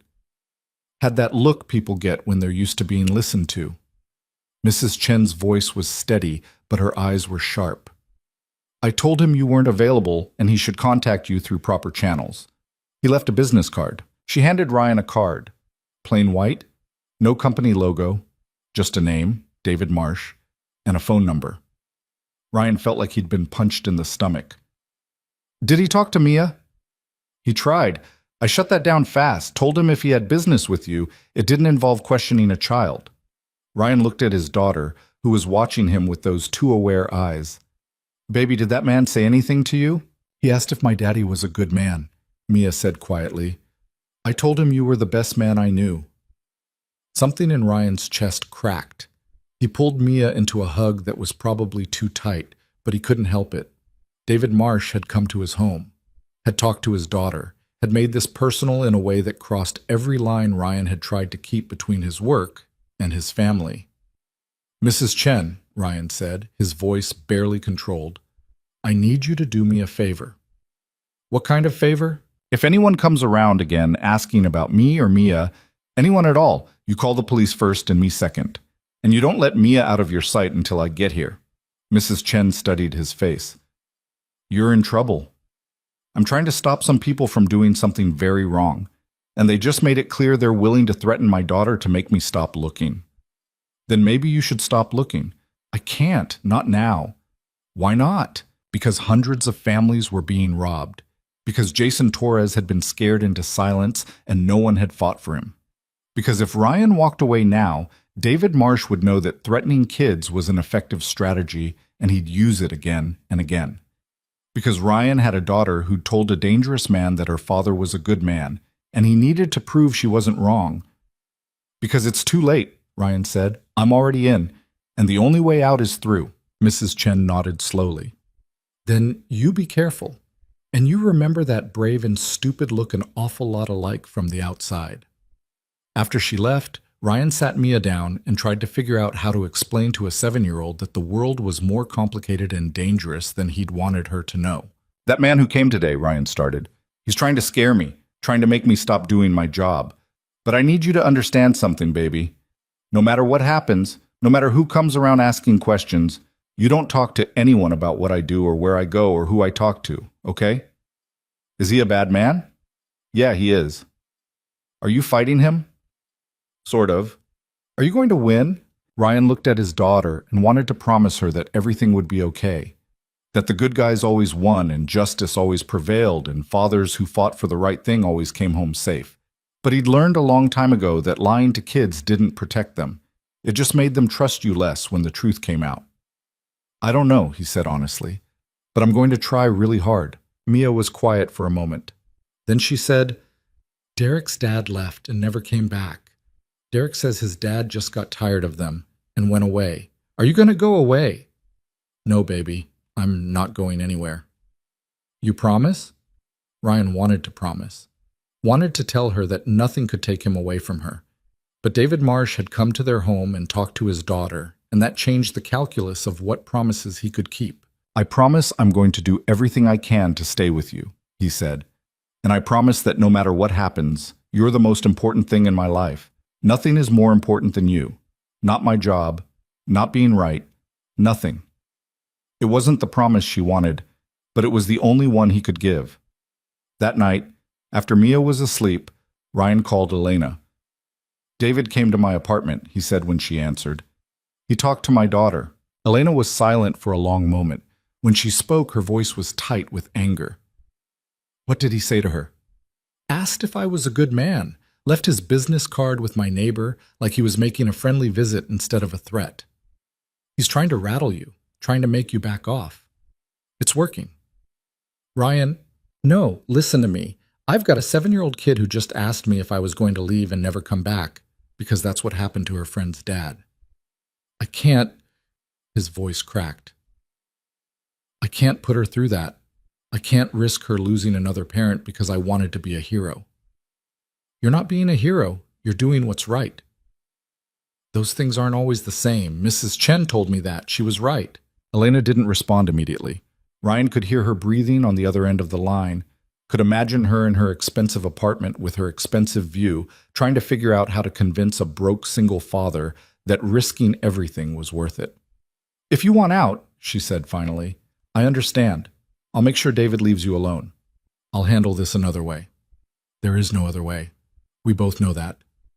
Then what do you want me to tell you?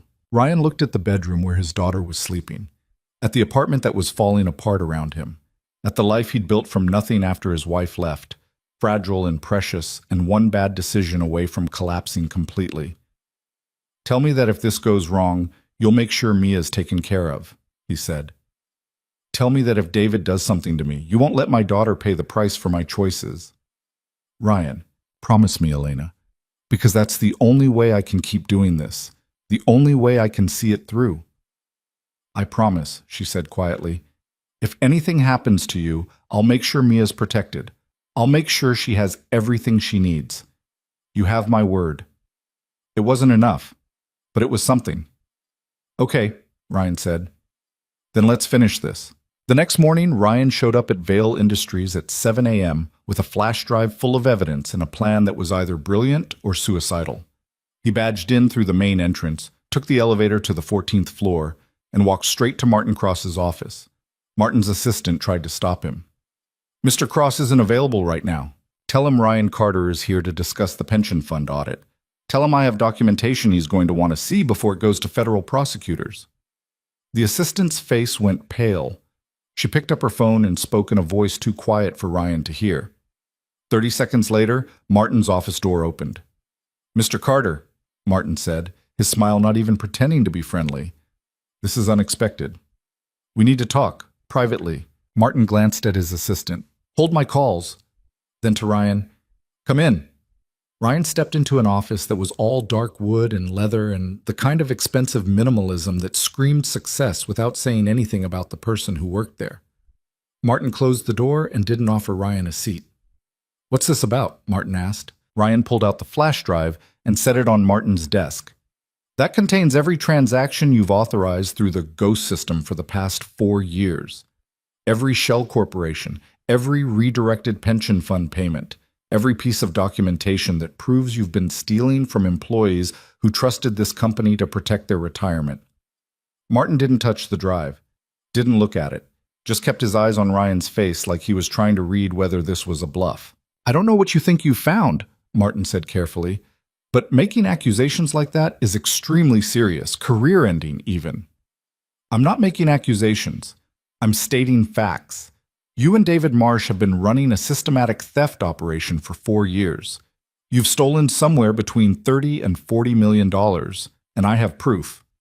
If you had proof, you'd take it to prosecutors, not to me. I'm taking it to you first because I'm giving you a chance David won't give you. Martin's expression flickered, just for a second, just long enough for Ryan to see the fear underneath the corporate mask. What chance is that? The chance to flip before he throws you under the bus. You're not the architect of this, Martin. You're middle management. You followed orders from people above you. That's a defense prosecutors will listen to if you cooperate. You're asking me to betray David. I'm telling you David's already planning to betray you. Catherine's been documenting everything for 2 years. Elena knows the whole structure. And I've been building a case that federal investigators will take seriously. When this breaks, and it's going to break, David will make sure you're the one who takes the fall. He'll claim you went rogue, that he tried to stop you, that he's as much a victim as anyone. Martin sat down in his chair like his legs couldn't hold him anymore. You're bluffing. Check the drive. Look at the evidence. Then tell me I'm bluffing.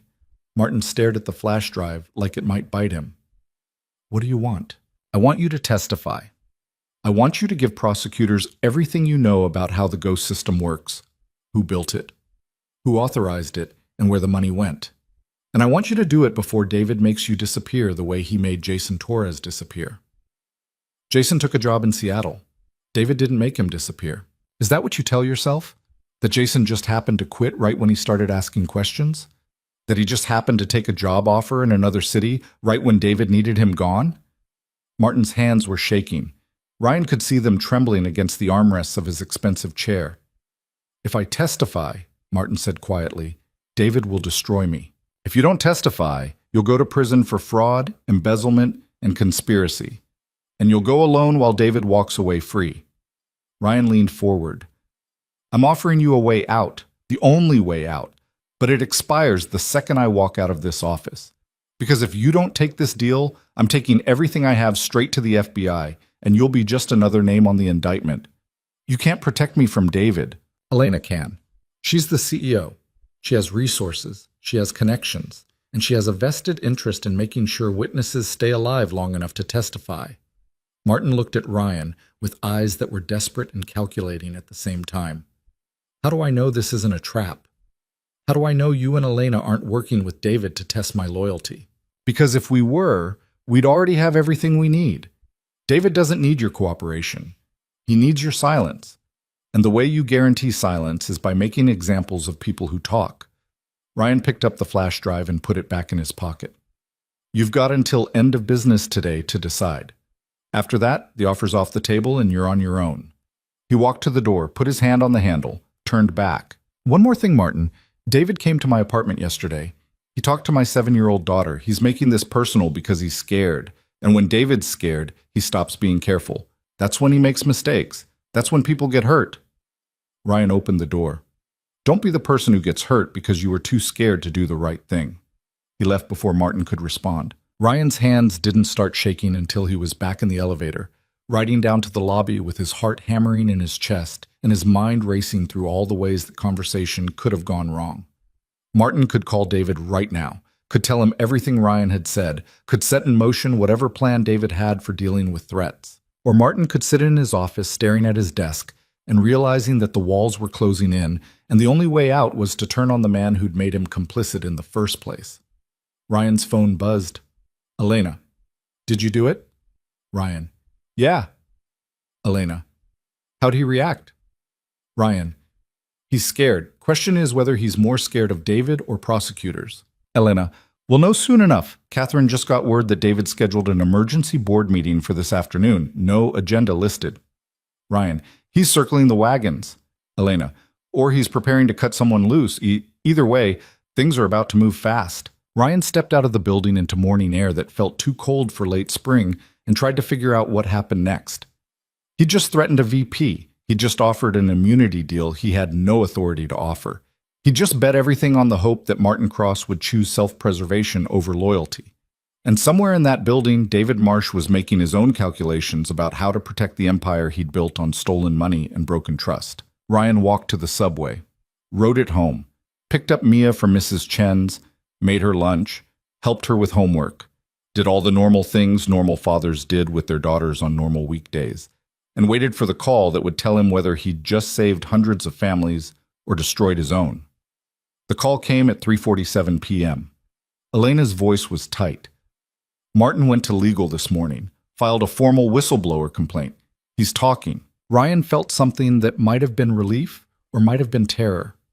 What did he give them? Everything. Names, dates, account numbers. He's been documenting his own involvement as insurance for the past 2 years.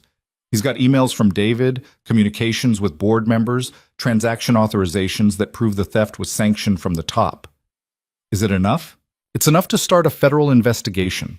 It's enough to freeze accounts and seize records. It's enough to destroy David's ability to cover this up. Ryan sat down on his couch because his legs wouldn't hold him anymore. What happens now? Now we wait for David to realize what Martin's done, and then we see how he reacts. Elena, I know it's dangerous. I know David's going to fight back. But we did it, Ryan. We forced the break. We made Martin choose truth over loyalty, and now the whole thing is going to collapse. Ryan thought about his daughter in the next room, about David Marsh coming to their apartment, about brave and stupid looking an awful lot alike from the outside. Make sure Martin's protected, Ryan said. Whatever it takes. Don't let David get to him before he can testify. I will, I promise. Elena hung up. Ryan sat on his couch in his falling apart apartment and waited for the world to catch fire. It took 3 hours. The emergency board meeting lasted 47 minutes, and by the time it ended, David Marsh had stopped returning phone calls. Elena texted Ryan at 6:32 p.m. David knows he tried to get the board to suspend Martin pending an internal investigation. Catherine and I blocked it. Told them Martin's complaint triggers mandatory federal reporting requirements. David walked out before the vote. Ryan was sitting on his fire escape watching the street below, looking for cars that stayed too long, or faces that appeared too often. His phone buzzed again. Elena, he's going to run or he's going to fight. Either way, tonight's going to be bad. Ryan called her. Where's Martin now? Corporate attorney's office. Catherine's with him. They're preparing his formal statement for federal prosecutors. Is he safe there? As safe as anywhere. Building security is on alert. But Ryan, David has resources we don't fully understand. He's been building this operation for 4 years. He has contacts, money, places to hide evidence, or people, or make people disappear. Yeah. Ryan looked through the window at Mia, who was watching cartoons on their old television and eating cereal for dinner because he'd been too distracted to cook. What do you need me to do? Stay where you are. Keep your daughter close. If David comes after anyone tonight, it'll be Martin or me. You're a contractor. You're not worth the risk to him. He came to my apartment, Elena. He talked to my kid. I'm already a risk to him. Then lock your door and don't answer it for anyone. I'll call you when this is over. She hung up before Ryan could argue. He went inside, locked the door, checked the windows, and tried to act normal while his daughter watched cartoons and asked why he kept looking at his phone. Work stuff, baby. You always say that. Because it's always true. Mia studied him with those eyes that saw too much. Are you scared? A little bit. Me too. Ryan sat down next to her on the couch. Why are you scared? Because you are. And when grown-ups are scared, it means something really bad might happen. He pulled her close. Sometimes grown-ups are scared because we care about things. Because we're trying to protect people. And yes, that means something could go wrong. But it also means we're doing something that matters. Is what you're doing going to help people? I think so. I hope so. Then, I hope you don't get hurt doing it. Ryan kissed the top of her head and wished he could promise her that everything would be fine, that the bad people would lose and the good people would win and the world worked the way it did in the cartoon she was watching. But he'd stopped believing in those kinds of endings a long time ago. His phone rang at 8:15 p.m. Unknown number. Ryan answered. Yeah? Mr. Carter. David Marsh's voice was calm, too calm. The kind of calm people forced when they were barely holding it together. We should talk. I don't think we have anything to talk about. I think we have quite a bit to talk about. You've been making some serious accusations, interfering with company operations, convincing employees to file false reports. Martin's report isn't false, and you know it. What I know is that you're a contractor who's overstepped his authority, who's been accessing files he shouldn't have access to, who's been working with people who have their own agendas. People like the CEO. David's laugh was cold. Elena's a child playing dress-up in her father's company. She has no idea how things actually work, how they've always worked, how they need to work to survive. You mean how you've been stealing from people who trusted you? I mean how I've been keeping this company profitable when Elena's idealism would have run it into the ground. Do you know how many employees would have lost their jobs if I hadn't restructured the pension obligations? How many families would have been destroyed? Ryan felt rage cut through his fear. You're not restructuring, you're stealing, and you're not doing it to save jobs. You're doing it because you could, because you had access and opportunity and you didn't think anyone would catch you. No one would have caught me if you hadn't stuck your nose where it didn't belong. Jason Torres caught you. That's why you paid him to disappear. David was quiet for a moment. When he spoke again, the calm was gone. Jason was a problem that got solved, just like you're a problem that's going to get solved. Is that a threat? It's a reality. You have a daughter, Mr. Carter, a little girl who depends on you, who needs her father to be alive and present. Think very carefully about whether exposing something that's already being handled is worth putting her future at risk. Ryan's hand tightened on the phone. You come near my daughter again and You'll what? You're broke. You're nobody. You're a failed husband living in a failing apartment trying to pretend you're some kind of hero. But heroes need resources, Mr. Carter. They need power. And you have neither. I have the truth. The truth is, whatever story gets believed, and my story is a lot more believable than yours. David's voice got quieter. More dangerous. Here's what's going to happen. You're going to call Elena. You're going to tell her you made a mistake, that you misinterpreted the data, that you're withdrawing your audit findings. Then you're going to resign your contract and disappear back into whatever hole you crawled out of. And if I don't, then I make a phone call and your daughter's mother gets an emergency custody petition filed tomorrow morning. Allegations that you're mentally unstable, that you're involving your child in dangerous situations, that you're an unfit parent. It won't matter if it's true. By the time the court's sorted out, Mia will be living with her mother and you'll be fighting an uphill battle to get supervised visitation. Ryan felt like he'd been gutted. You can't do that. I can do whatever I need to do. That's what you never understood. People like me don't play by the rules. People like you think matter. We make the rules. And we break them when it's convenient. Elena will stop you. Elena can't even stop me from walking out of this company with enough evidence to bury everyone who stood against me. She's in over her head, and so are you. The line went dead. Ryan sat on his couch, shaking with anger and fear and the horrible understanding that David was right about one thing. Ryan had no power, no money, no resources to fight back against a man who'd been playing this game for years. All he had was the truth and a daughter sleeping in the next room who trusted him to keep her safe. He called Elena. She answered on the first ring. Did David call you? How did you know? Because he's been making calls all night, trying to threaten people into silence. What did he say? Ryan told her. All of it. The accusations, the threats, the custody petition. Elena was quiet when he finished. He's bluffing, she said finally. What if he's not? Then we move faster. We get Martin's testimony to federal prosecutors tonight. We lock down the evidence before David can destroy it. We make this public before he can threaten anyone else. Elena, he threatened my daughter. I know, and I'm sorry. But if you back down now, he wins. He gets away with stealing $40 million. He destroys Martin for testifying. And he does this again and again because he knows threats work. Ryan looked at Mia's bedroom door. I can't lose her. You won't. I promise you, Ryan. Whatever David tries, I will fight him with every resource I have. But I need you to trust me. I need you to stay the course just a little bit longer. How much longer? Hours. Federal investigators are already reviewing Martin's complaint. They're issuing subpoenas for company records tonight. By morning, David's accounts will be frozen and his communications will be monitored. He's got a window to run or fight, and that window's closing fast. Ryan wanted to believe her, wanted to trust that the system would work the way it was supposed to, that powerful men who broke the rules actually faced consequences. But he'd seen too much of the world to believe in justice without evidence. "Okay," he said, "but if David makes one move toward Mia, I'm pulling her out of school and disappearing. I don't care about the case. I don't care about the truth. I care about my daughter." "I understand." "Do you?" "Because you don't have kids, Elena. You don't know what it's like to have someone threaten the only thing in the world that actually matters." She was quiet for a long moment. "You're right. I don't know what that's like. But I know what it's like to have someone you trust destroy everything you believed in. And I know what it's like to be too scared to fight back until it's almost too late." Her voice got stronger. "So trust me when I say we're going to finish this. We're going to make David answer for what he's done.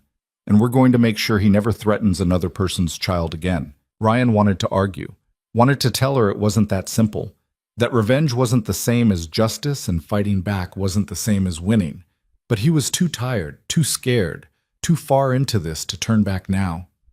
"Call me when it's over," he said. "I will." Ryan spent the next 3 hours sitting in his dark apartment, jumping at every sound, checking his phone every 5 minutes and trying not to think about all the ways this could still go wrong. At 11:47 p.m., his phone buzzed with a news alert. Federal investigators raid Vail Industries headquarters. Multiple arrests expected. Ryan's hand shook as he opened the article. The details were sparse. Federal agents had entered the building at 10:30 p.m. with warrants to seize financial records related to an ongoing fraud investigation. Employees had been escorted from the building. No arrests had been made yet, but sources indicated that several executives were being questioned. His phone rang. "Elena." "It's happening," she said. Her voice sounded hollow, exhausted. "FBI showed up with warrants. They're seizing servers, freezing accounts, interviewing anyone who had access to the pension fund systems." "Where's David?" "Gone. He left the building 3 hours ago, hasn't been seen since." "He ran." "Looks that way. Federal marshals have a warrant for his arrest. They've got alerts at airports, train stations, border crossings. He won't get far." Ryan felt something that wasn't quite relief. "What about Martin?" "He's cooperating fully, gave investigators everything. They're using his testimony to build cases against the other executives involved. It's going to take time, but they've got enough to prosecute." "And the stolen money?" "They're tracing it. Most of it went into offshore accounts David controlled. Some of it was distributed to the other conspirators. The FBI thinks they can recover about 60%, maybe more if they can seize David's assets before he moves them." 60%. Ryan thought about the families who'd been counting on that money for retirement, about the 40% that might be gone forever because the system hadn't caught this sooner. "That's not enough," he said. "I know, but it's better than nothing. And the company's going to make restitution for the rest. It'll take years, but we're going to make people whole." "What about you?" Elena laughed, but it sounded broken. "I'm the CEO who didn't notice $40 million being stolen from her own company for 4 years. The board's calling for my resignation. Shareholders are threatening lawsuits, and the press is going to destroy me when this goes public tomorrow." "It wasn't your fault, wasn't it? I trusted David. I ignored Catherine. I didn't ask enough questions or look closely enough at things that should have been obvious. People lost their retirement because I was too inexperienced and too scared to see what was happening right in front of me." Ryan heard the pain in her voice and recognized it because he'd felt the same thing when his marriage fell apart. The weight of knowing you'd missed something important, that you'd trusted the wrong person, that people you cared about got hurt because you weren't careful enough or smart enough or strong enough to protect them. "You're going to rebuild," he said. "You're going to fix the systems that let this happen. You're going to make sure it never happens again. That's not failure, Elena. That's just learning the hard way." "Is that what you did? After your wife left? I'm still learning, still failing, still trying to figure out how to be the kind of father my daughter deserves." Ryan looked at Mia's closed bedroom door. "But I'm showing up. Every day. Even when it's hard. Even when I'm scared. That's all any of us can do." Elena was quiet. Then, "Thank you, Ryan, for everything. For being willing to look when everyone else turned away. For risking everything to help people you'd never met. For being stupid enough to think one person could actually make a difference." "Did we make a difference?" Yeah, we did. It cost more than it should have, and it's messier than I wanted, but we stopped them. We exposed the truth, and a lot of families are going to get their money back because you wouldn't walk away. Ryan closed his eyes and felt something that might have been pride or might have been grief. They'd won. Sort of. In the complicated, imperfect way that real victories happened in the real world. What happens to you now, he asked. I resign tomorrow. Let the board bring in someone who doesn't have my baggage. Someone who can rebuild trust. That's not fair. Probably not, but it's necessary.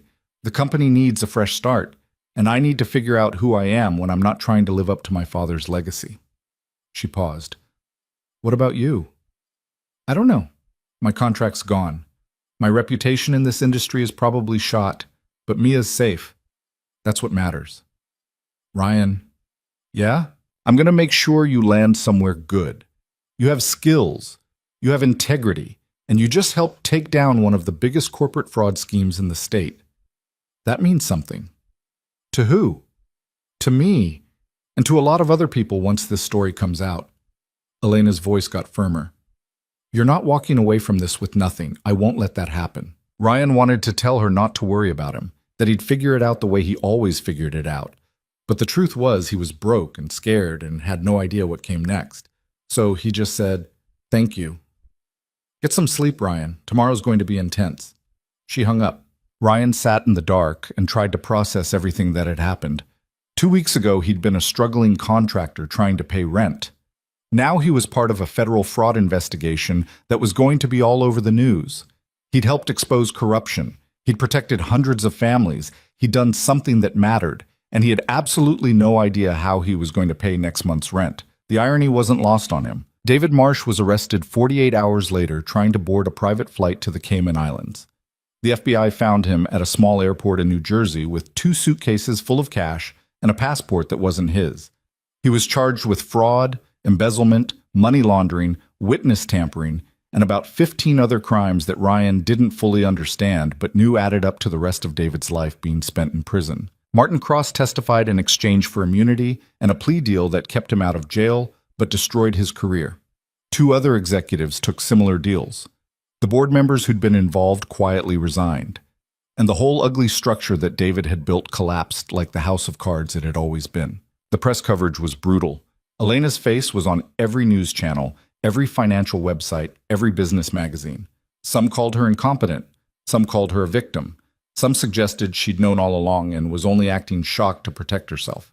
She resigned 3 weeks after the FBI raid, gave a press conference where she took full responsibility for failing to protect her employees, and announced she was creating a foundation to help the families whose pensions had been stolen. Ryan watched the press conference from his apartment and felt something complicated and sad.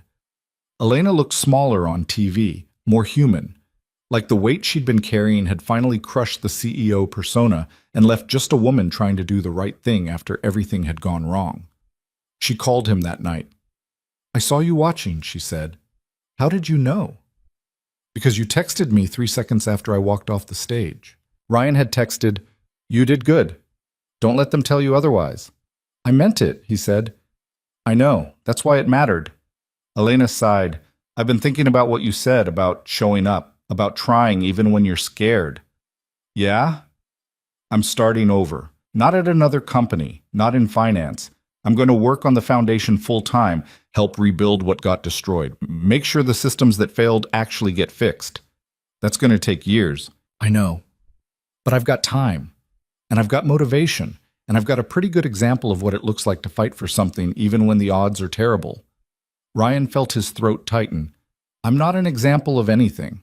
You're a single father who risked everything to help strangers, who stood up to people with more power and more money because it was the right thing to do, who protected his daughter while protecting hundreds of other people's futures. Elena's voice got quieter. That's not nothing, Ryan. That's actually everything. 3 months later, Ryan got a job offer from a nonprofit organization that investigated corporate fraud. The salary was better than his contractor work had been. The benefits included health insurance that actually covered things, and the work involved using his accounting skills to help people instead of just balancing books for companies that didn't care about anything except their bottom line. He took the job. Mia noticed the difference immediately. Not in what they had.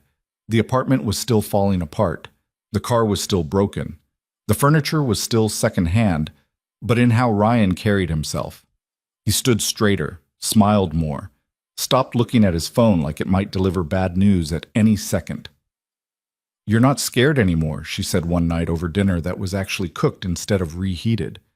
"I'm still scared sometimes, but not the same way." What's different? Ryan thought about that. About the difference between being scared you'd lose everything and being scared you wouldn't do enough.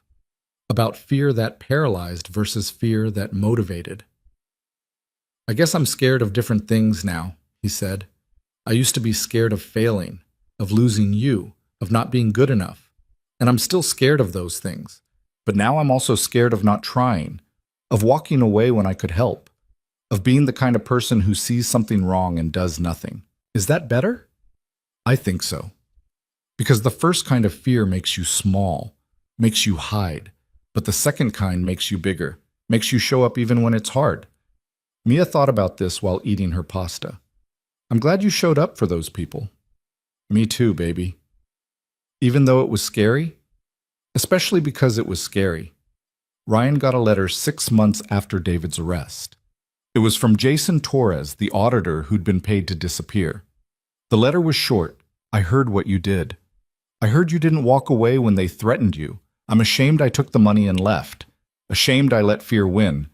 But I'm also grateful someone finished what I started. Someone had the courage I didn't have. Thank you for that. Thank you for being better than I was." Ryan read the letter 3 times and felt something complicated. Not judgment.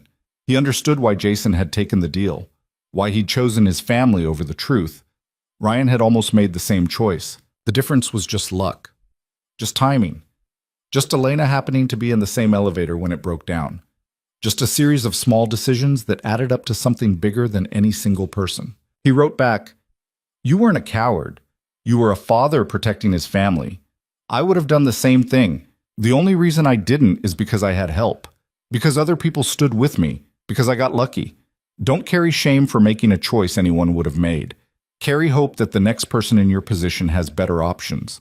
A year after the FBI raid, Vail Industries settled with the affected employees. The company restored 92% of the stolen pension funds through a combination of asset seizure, insurance claims, and corporate restitution. It wasn't perfect. Some people still lost money they'd counted on. Some retirements got delayed. Some families had to adjust their plans. But it was better than nothing. Better than the total loss it would have been if no one had looked, if no one had questioned, if no one had been willing to risk everything to expose the truth. Ryan attended the settlement announcement, stood in the back of the room and watched families react to the news that their money was coming back. Saw relief and anger and grief all mixed together on faces of people who'd spent months not knowing if they'd lost everything. One woman, maybe 60, gray hair, tired eyes, approached him afterward. "You're Ryan Carter," she said. "Yeah. I worked at Vail for 33 years. I was supposed to retire next month. And then I got told my pension was gone, that I'd lost everything." Her voice shook. "I was going to have to keep working until I died, until my body gave out, because people I trusted stole from me." Ryan didn't know what to say. "I'm sorry." "Don't be sorry. Be proud. You gave me my retirement back. You gave me a future I thought was gone." She reached out and squeezed his hand. "Thank you for not walking away." Ryan felt tears burn his eyes. "You're welcome." She walked away and Ryan stood there in the empty conference room and felt the weight of what they'd done. Not just exposed fraud. Not just recovered money. They'd given people their futures back. They'd proven that sometimes the system actually worked. That sometimes people with power faced consequences. That sometimes telling the truth mattered. It wasn't a perfect victory. David Marsh was in prison, but the other executives had plea deals that kept them out. Catherine Reeves had been vindicated, but her career was still damaged by years of being dismissed. Elena had lost her company, but gained something that looked like peace. And Ryan had a better job, but still struggled with rent, and still worried about Mia, and still carried scars from the weeks when he thought David might destroy everything he cared about. But they'd done something. They'd made a difference. They'd stood up when they could have walked away. And in a world that often felt designed to punish people for caring, that meant something.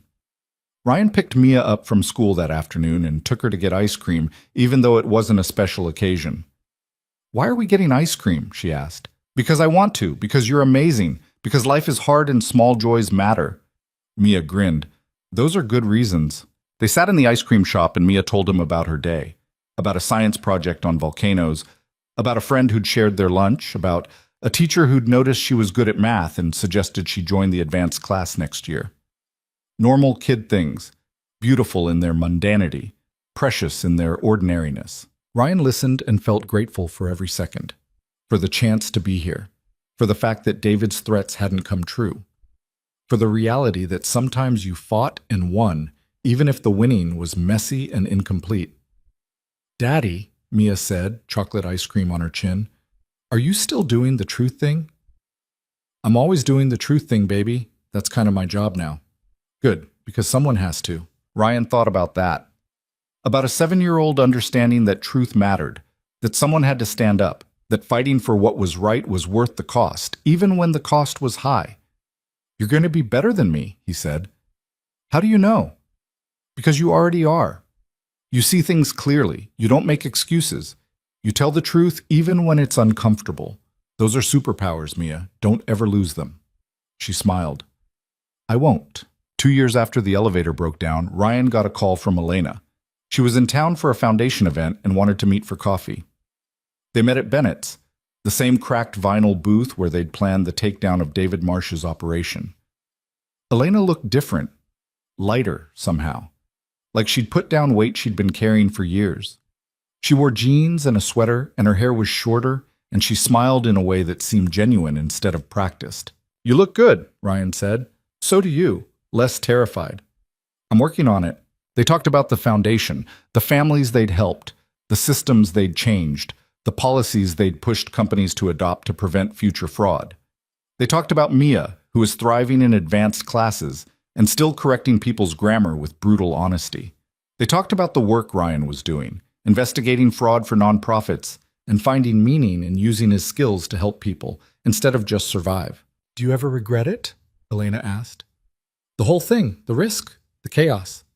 Ryan thought about the night David had threatened Mia, about the weeks of fear, about standing in his apartment convinced he was about to lose everything that mattered. Yeah, he said. Sometimes, late at night when I can't sleep and I think about all the ways it could have gone wrong, about what would have happened if David had followed through on his threats, if the FBI hadn't moved fast enough, if Martin hadn't flipped. But then I think about that woman at the settlement announcement, about the hundreds of families who got their futures back, about the fact that David's in prison instead of stealing from more people. And I think maybe regret isn't the right word. What's the right word? Grateful, terrified, proud. All of it mixed together in a way that doesn't make sense, but feels true. Elena nodded. That sounds about right. They finished their coffee and walked out into a city that looked the same as it always had, but felt different somehow. Like they'd changed it in some small way, like their choice to fight instead of walk away had mattered. Thank you, Ryan, Elena said, for being in that elevator, for listening when I told you the truth, for being crazy enough to help. Thank you for trusting me with it. They hugged goodbye and went their separate ways. Ryan picked up Mia from Mrs. Chen's apartment, made dinner, helped with homework, and did all the normal things normal fathers did with their daughters on normal weeknights. And later, after Mia was asleep, he pulled out the letter he'd written 2 years ago, the one that said, "If something happens to me, make sure Mia knows I was trying to help people." He read it once, then deleted it, because nothing had happened to him, because the threats hadn't come true, because sometimes you fought and survived and got to stick around for the aftermath. Ryan Carter had been a broke single father in a broken elevator with a woman who told him the truth about corruption he couldn't ignore. He'd been terrified and desperate and had every reason to walk away. But he hadn't walked away.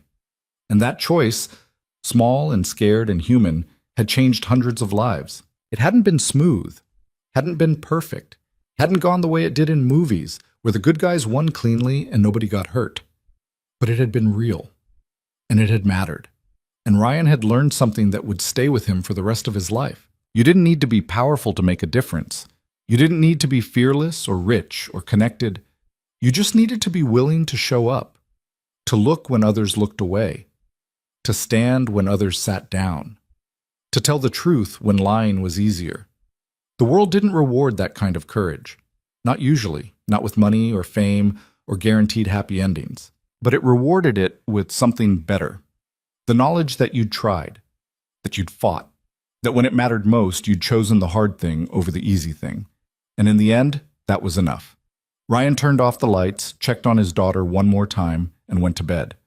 Tomorrow he'd wake up and keep fighting, keep showing up, keep trying to make the world a little bit better than he found it. Not because it was easy, but because someone had to. And he'd learned that sometimes the someones who changed things were just regular people who decided not to look away when it would have been so much simpler to stay silent. The elevator that trapped him hadn't destroyed his life. It had revealed who he was when everything was on the line. And that person was someone his daughter could be proud of. That was worth more than all the money David Marsh had stolen. That was worth everything.